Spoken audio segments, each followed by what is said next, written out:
Бұл модуль инциденттерге шара қолдану және дағдарысты басқару тақырыбына арналған. Ең сенімді жүйенің өзі істен шығудан сақтандырылмаған. Киберқауіпсіздік саласында бір ереже бар. Инциденттер міндетті түрде болады. Маңыздысы соларға дұрыс әрекет ету. Кибершабуыл, деректердің таралуы, аккаунттың бұзылуы, зиянды сілтемелердің таралуы, мұның бәрі кез келген мектепте немесе жоғары оқу орнында болуы мүмкін. Ең бастысы үрейленбеу, нақты жоспар бойынша әрекет ету. Бірінші қадам инцидентті анықтау және тіркеу. Екінші қадам салдарын шектеу. Бұл уақытша қолжетімділікті тоқтату, құпия сөздерді өзгерту немесе вирус жұққан құрылғыны оқшаулау болуы мүмкін. Үшінші қадам жауапты тұлғаларға хабарлау. Мектеп әкімшілігі, IT мамандар, қажет болса құқық қорғау органдары. Бұл жерде жүйе әкімшісінің рөлі маңызды.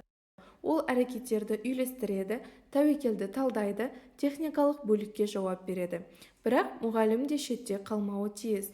Педагог инцидент кезінде не істеу керектігін білуі, күмәнді әрекет жайлы жедел хабарлауы тиіс. Бастысы оқушылар мен әріптестерді кінәламау, ал қалпына келтіру мен оқытуға назар аудару.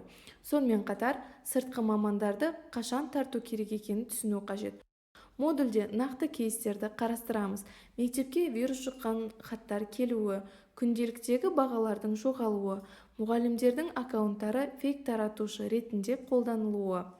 Әр жағдай өмірлік сабақ, әрекет жоспары дайын командамен нақты нұсқаулықтар болу қаншалықты маңызды екенін көрсетеді. Киберинцидент қорқатын жағдай емес. Бұл кәсіби әрі үйлесімді түрде әрекет етуді талап ететін сын.